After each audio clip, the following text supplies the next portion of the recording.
Hello, everyone. Welcome to our Estrella virtual visit series. My name is Allison Campbell with Estrella Consulting, and I'm so excited to welcome Shanna Pomager from the University of Denver. Our virtual visit series is designed to introduce you all to a variety of colleges and allow for us to get to know the institutions and their staff in a more personal way. So thank you, Shana, for joining us. Do you mind just taking a few minutes and telling us about yourself and how long you have worked at DU? Yes, of course. Yes, my name is Shanna Pomager. I am the Director of Visit Programs and File Evaluation.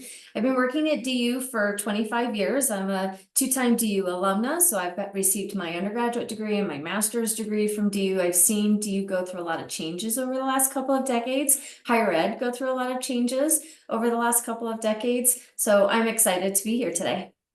Well, thank you so much for being here. And we're on a little bit of a time difference, so I appreciate you meeting me in the morning where it's the afternoon for me. So for those people who are watching this who don't know a lot about DU, can you talk a little bit about your institution, your location? Obviously, we probably know where that is, but you can speak a little bit maybe more to like the campus and the type of location that your campus is in, about your enrollment, and then really any other need to know points or points of pride. Yes, great. So we're a medium-sized private institution. We have 6,000 undergraduate students, so there's not a lot of institutions that are really in that medium-sized space. We have an additional 7,000 graduate students, but several of our grad programs don't offer undergrad. So although we're an institution that's really working with about 14,000 students, at the undergraduate level, it feels more like an institution of 6,000. A lot of our students are actually coming from out of state. So 28% of our students are coming from Colorado. Most of our students are coming from out of state. That's pretty unique. In the United States, 70% of students go to school less than 200 miles away from home. We are flip-flop of that. It's like 63% of our students come from more than 500 miles away from home. So I think that really creates a culture on campus where students they're going away to college. They're often the only student from that high school at DU that year. 47% of our students, that's the only person from that high school in the class. So it's a lot of starting fresh, starting new, making new friends. I think it really sets the tone and the culture on campus. And we are in a metropolitan area. We are within the Denver city limits, but we're not downtown. So we're actually in the middle of a residential neighborhood. So we're 15 minutes south of downtown and 15 minutes north of the Denver Tech Center. So right in between two major business hubs, but actually in the middle of a neighborhood. So our location is nice because you get to take advantage of the larger metropolitan area, but we're also 45 minutes away from the foothills, hour and a half away from a lot of the different ski resorts, about 45 minutes away from the airport. So a lot of when students starting to look at the University of Denver location is a big reason why, because they get to take advantage of so many different opportunities with what's on campus, but also the city and the state as well. That's great. We always talk about the Goldilocks size. So that's 6,000 undergrads is really a Goldilocks size because you have enough students where you're not going to know everybody. It's going to allow for a lot of options as far as majors, minors, clubs, opportunities, things like that. But you still have that level of like intimacy and, be able to know your peers and get to know your professors. And I'm sure the student faculty ratio is rather small at 6,000. So that's really incredible. And I love the demographics. And I usually type during these just to make sure I'm getting all the information in case someone wants to, reference this. But I love that so many students are from out of state. And I'm sure that lends itself to students staying around on the weekends and there being a lot to do on campus because if they're coming from that far away, they can't just go home. There really is no default. Yeah, we have a 2-year living requirement to live on campus for that reason, because so many of our students can't go home. We really want to be able to start to create that community. And so when the campus clears out, it's not because they're going home, it's because they're taking advantage of our location. They are going to the city together. They're going to the mountains together. They're participating in clubs and organizations as groups. And I think that size piece is also important because it's also easy to become a big fish in a small sea and really be able to not only get involved in those clubs and organizations, but take on leadership roles as well. And that's a whole nother level of learning how to manage your peers and encourage them to volunteer. That is a very different skill set than what you're going to actually learn in the classroom. And then that class size piece, just to briefly mention, I think it's important to know that it's a little bit more than usually what students are experiencing at the high school level. It's not going to be the same, but less than 1% of our classes have more than 100 students in them. And so it is still going to be very manageable while also having a lot of diversity of thought in the classroom. Okay, that's great. That's really good to know. From like a profile standpoint, Mhm. academically, what type of student are you looking to bring to DU?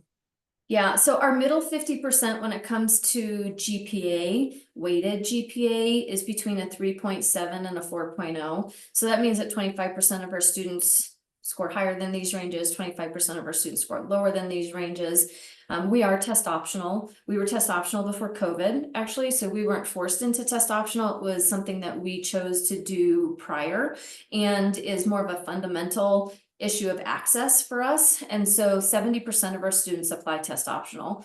So this of our ranges, which is between it's like a 27 and a 32, like it's about that for the middle 50%. But that's just of those who submit their test scores. So I always caution when looking at test scores, specifically for DU, because students are still able to be admitted, scholarship, financial aid, all of that is the same with or without test scores.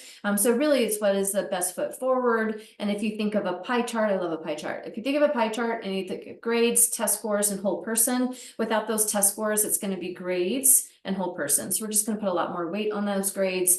Past predictor is the best predictor of future performance. So that's really kind of what we're looking for academically. Okay, that's really helpful. So you mentioned just the evaluation for both admission and also for scholarship. So if a student is looking to apply and they're a strong applicant, will the submission or not submission of test scores play any factor into the amount of scholarship they could potentially receive?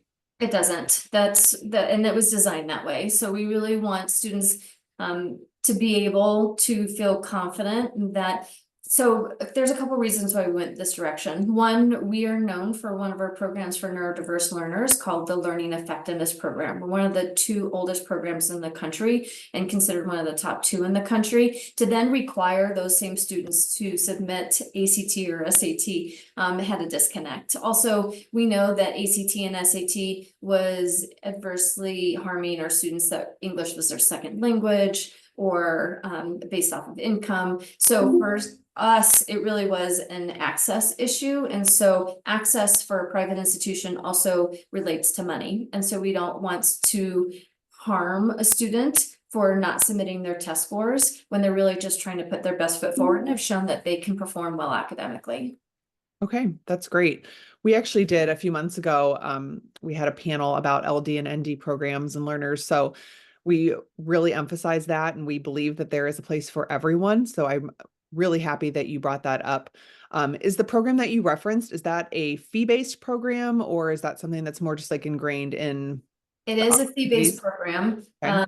It is so we're in the quarter system. It's a little bit different than the semester system. So we have 3 quarters. Our 4th quarter is summer, but our undergrads are not in school during the summer. So it's really more like a trimester system and Okay. it's $1,500 a quarter. And that can change from year to year, but students typically are in it for a full year. They don't usually do a quarter by quarter. Students will typically apply to the Learning Effectiveness Program after they're admitted to DU.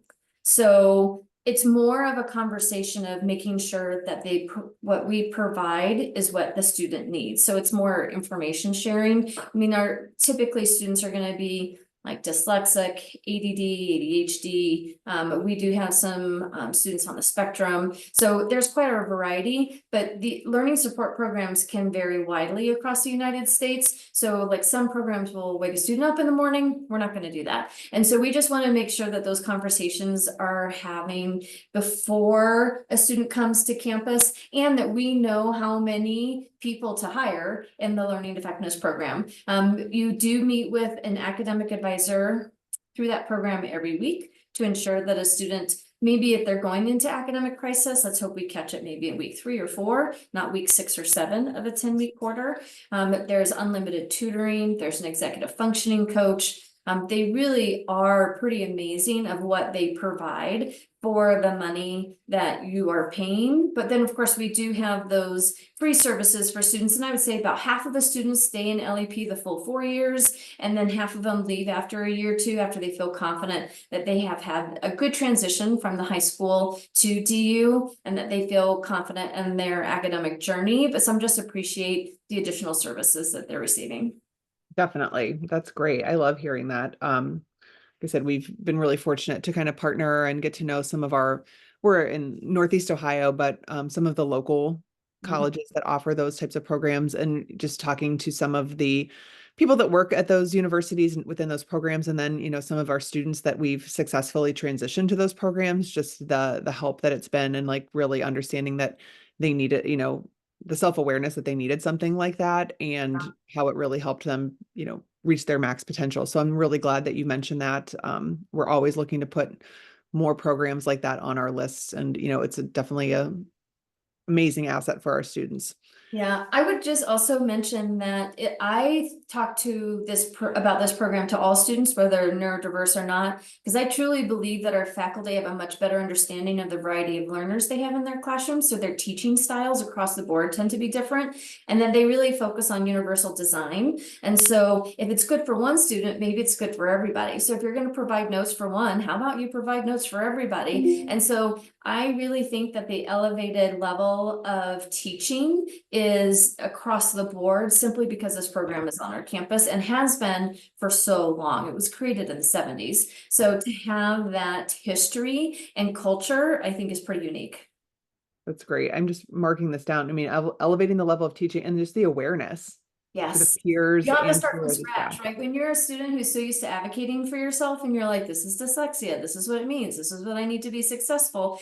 So I do find that that might be one of the reasons why it's not even a larger program, because students don't always feel like they have to go through LAP. They can go to their faculty. They're always their first round of defense. And so then sometimes you don't have to go through an established program, but it is nice to have that additional support. Thank you. That was really helpful. As far as the admission trends that you're seeing, we try to track these. And again, we're seeing a lot of trends with schools in, these large public institutions in the Yes. South. But Yes. for you, like, what types of trends are you seeing with your admission? Are you finding that you're drawing students from particular parts of the country? Are you drawing students from in regards to particular majors or programs that you offer? You're seeing any of that?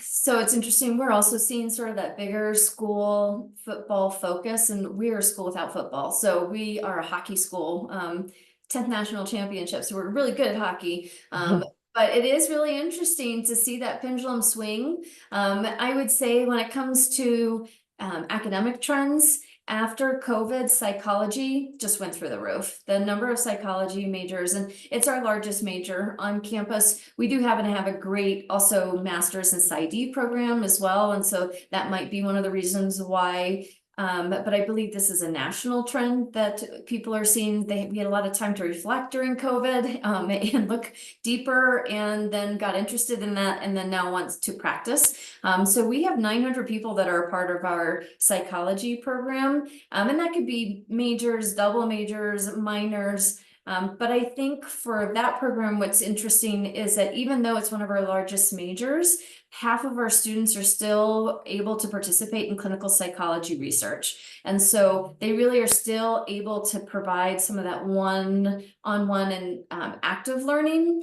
even though it's one of our larger majors. So we've definitely seen a shift. It used to be business was sort of the default undeclared. I'd say right now it tends to be a little bit more on the social sciences and within psychology, but across the board that as a liberal arts type institution, we tend to mirror the same popular majors in the United States as that are at DU. Okay. Well, that's interesting about hockey. I'm sure you hear all about Coach Prime out in Colorado. Yes, you do. You're like, oh. Yeah.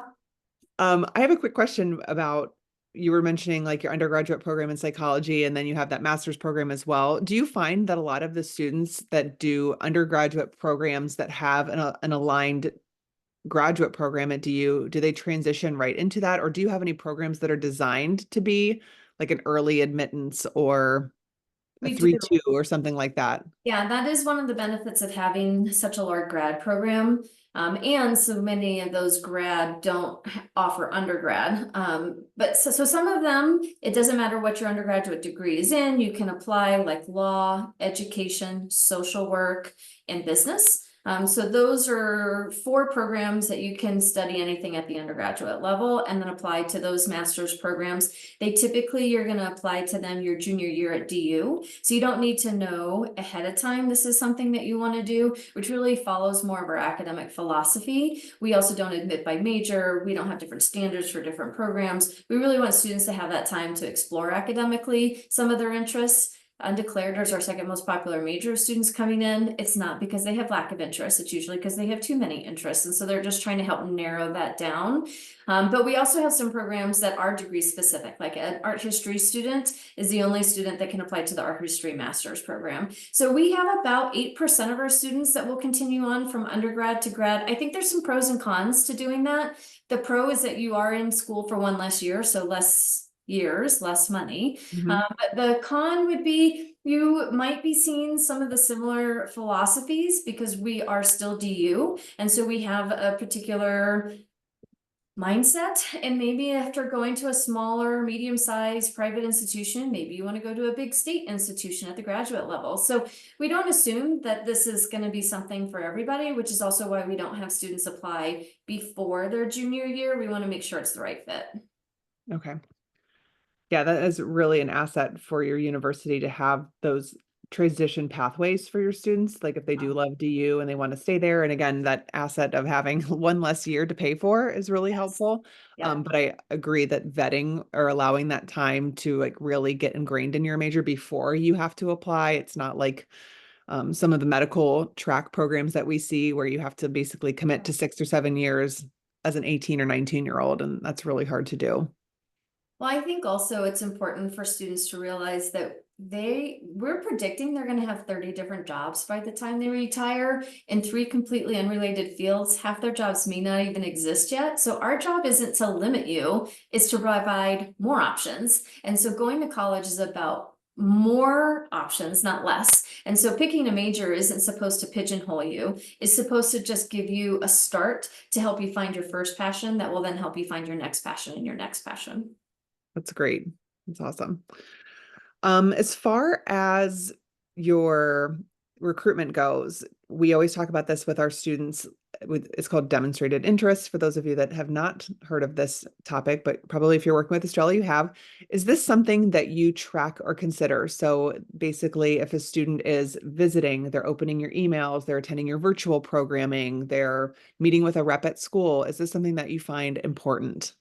It is something that we track. It's not always something that we use actively in the admission decision. Like I said, it's going to be focused more on the academics. That being said, I think it's sometimes misunderstood, and I'm really glad that you also mentioned opening emails and doing virtual. It doesn't require you to spend money to then come onto the campus, because remember, most of our students are coming from significant distances, and that costs a lot of money to visit. And we do offer virtual sessions, at least one virtual information session, general information session every month, in addition to the Learning Effectiveness Program offers a session. And we do go to high schools, and we are going to all the fairs and opening your emails. I mean, anything that shows that we aren't one of maybe 60 schools that you have narrowed it down to, is something that if you are borderline, if we're going to take an academic risk on a student, we're going to take an academic risk on a student that's probably interested in DU versus not interested at all. For sure. Yeah. I mean, we talk about this a lot with our students, just, as they are trying to create lists or maybe they're trying to prioritize visits. If you have the means to make a visit, definitely do your best to get on campus just to get that vibe. And, can you see yourself there? Do I like the weather? Yeah. Just those small interactions with professors or peers is really important. But we also know it's really hard to, time constraints, money constraints, and, the option of having those virtual opportunities is really something that we push to our students, just taking advantage of any way to educate yourself or even just make a connection with an admission staff member, whether you just reach out via email, set up a virtual Zoom interview, something like that, just to get your questions answered and to make that connection is really vital. Yeah. You mentioned psychology being probably your most popular major right now, but do you feel like there is a really unique major at DU that other schools don't really have, or maybe one that's flying under the radar? I feel like sometimes I'll talk to representatives and they'll say like, oh my gosh, I just learned about this incredible partnership or pathway that we offer. Like, Yeah. it's so exciting and I want students to know about it. Yeah, this one's such a hard one for me because I have a couple favorites. One of Okay. them is animation and game development with the computer science program, and I think we really we started that. Oh my gosh, that was probably 15 years ago. Like it was really pretty innovative when at the time it was more of an apprentice type program. We really added more of that academic piece. We just started a major last year, kinesiology and sports studies, which is a psychology through actually a graduate school of psychology, but it's an undergrad major. So that one's pretty new. So if somebody wants to go into like coaching, that's a program. And then you could absolutely minor in something like biology and have more of that science piece. And then my other one, just because we're in Denver, is hospitality. It really is considered one of the top programs and it requires study abroad, which is it's actually one of our signature pieces is study abroad. We have 70% of our students study abroad. There's no additional cost to study abroad. You pay normal due tuition, you get your normal scholarship and financial aid, and we also pay for your airfare and your visa costs. And Oh, so wow. to have a program like hospitality and international studies requires study abroad, it's not a burden on those majors. It's just a little bit of an extra push. And when you're thinking hospitality, you have to think internationally. And those are sort of the three programs that I would say are fairly unique to DU and their approach. For study abroad, do you have partnerships with universities across the globe, or do you have like, do you Dubai or do you Right. Tokyo or something like that? Yeah, so it's a real study abroad program. So we do integrate students into a foreign institution. We have 100 programs to choose from in 40 different countries. So it's not a one size fits all. Students do pick programs. Sometimes it's academic, sometimes it's a language, sometimes it's family history. Like students can pick locations for all kinds of reasons. You can have a global perspective with your major, no matter what. And no majors are limited. Like even engineering and science still have that capability to be able to study abroad. That's great. I studied abroad in college and it was one of the best opportunities. And I always am such a huge advocate for it, especially now that, full-time job, married, kids, like you Yeah. just never get that opportunity to ingrain yourself in a culture like that and just have that time away. So definitely take advantage of it if you can. Yeah. You mentioned that the study abroad opportunity is really not shut off to anybody, but I Mhm. want to talk about athletics real fast Yep. because I That's was in the a complete one category. I know. I had to quit my junior year because I wanted to pursue study abroad, and I do not regret that one bit. But you mentioned hockey as well. So can you talk about maybe the athletics vibe on campus? Yeah, so we are Division I with all of our athletics. We are a hockey school. That's our big spectator sport, but I wouldn't say we're only a hockey school. So we did win our 10th national championship in hockey last year, which is the most in any college hockey program in the United States. You can buy t-shirts right now that say Denver on them. But then also we have 18 Division I sports. So last year our gymnastics team went to nationals, so they were ranked in the top 4 in the nation.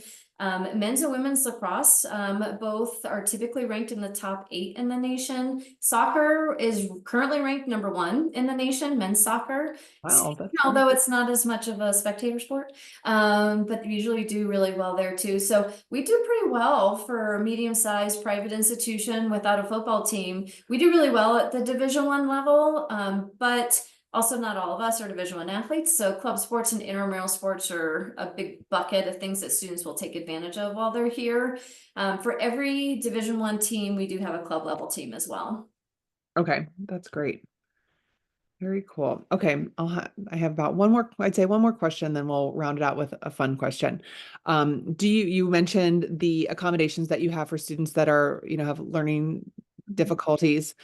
What about an honors program? Do you have an honors program for your students? Absolutely. And I think it's unique that, I mean, we're not trying to make a big institution feel smaller with our honors program. So it's really a community of learners. So it's really more about people who are passionate about learning. About 6% of the incoming class can participate in the honors program. They admit about half of the students that apply. And so think about that middle 50% that we talked about earlier. It's definitely going to be elevated, but even more so than even just like that past performance, but that passion to want to learn. So it's not meant to be extra work. It is breadth in the liberal arts and depth in your major. So you do replace some of your common curriculum classes with honors classes, and then you do have to write or do distinction in your major. So that it might be writing something, it might be a project.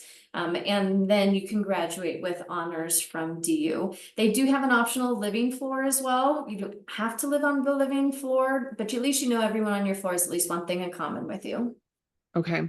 So it does require a specific application. It does, yep. So our honors program, our leadership program, living and learning communities, when a student's admitted, we will give them all of these different opportunities. It doesn't commit them to DU, but they do need to apply to them. I usually tell students, really spread, think of lots of different options. And then if you're admitted to multiple programs, you can narrow it down. I mean, you can only live on one floor at a time. A lot of them are living and learning communities. I will mention though that the honors program is the one program you can do honors and, like the honors program and the leadership program, the honors program and the living and learning communities. They don't want to limit a student's academic passion just because they're interested in more than one thing. Okay. And is there any financial incentive as far as like scholarships or opportunities for maybe grants for travel or conferences or anything like that tied in with honors? Not scholarship. There's no financial piece that way. The whole focus of the honors program is ultimately to prepare students to maybe apply to like Goldwater and Fulbright and to get some of those graduate dollars. So they are going to do some research at that undergraduate level. So yes, there is some funding and some additional funding there, but we really try to provide that funding for anyone who's interested. So I wouldn't say it's just limited, but they do get some additional opportunities to do things together as a community. And so that like funding, like going to the Denver Center for Performing Arts and maybe seeing a play together. So those kind of opportunities. Okay. Fair enough. Perfect. Okay. My last question, and you can answer either one of these because I feel like I've stumped people when I ask one or the other. Maybe telling us either the most exciting guest or speaker that you've had on campus recently, or your most interesting alumnus. Mm. Excuse me. I feel like this one actually kind of wraps into one. I Okay. always like to talk, Condoleezza Rice is a DU grad, actually a two-time DU grad. So she originally came, I think she has the quintessential DU story because she originally came in as a piano major. She wanted to be a concert pianist when she grew up, and then changed her mind, and then decided to go with political science instead. She's a great pianist, but she changed to political science, got her master's at Notre Dame, came back to DU for her PhD. At that time, her advisor was Joseph Corbell. He was the founder of our international studies program, but he's also Madeleine Albright's dad. And so, two Secretary of States with connections to DU. Condoleezza Rice still comes back. She has a lot of Denver connections. She's also part of like the Broncos franchise. So she still comes back to campus annually and is able to talk to our students. But I love that there's like those two different Secretary of States with different political sides as well. We're in a space where not a lot of people think that international studies and politics is prevalent, being in the middle of the country. That is a really cool story. Thank you so much for sharing. Yes. So, Shayna, thank you so much for spending time with me and giving our Estrella families and students a little bit more insight and everyone else who will end up watching this eventually. But it was great getting to meet you, and what a wonderful university. We really appreciate your time. Yeah, thank you. I'm biased and I agree. Well, you did a great job. So thank you again for your time. And if you are interested in learning more about DU, please reach out to Shayna. If she is not the person you need to be in contact with, I'm sure she will direct you to the right person. But have a great rest of your week. And thank you so much again. Yeah, thanks. Bye. Bye-bye.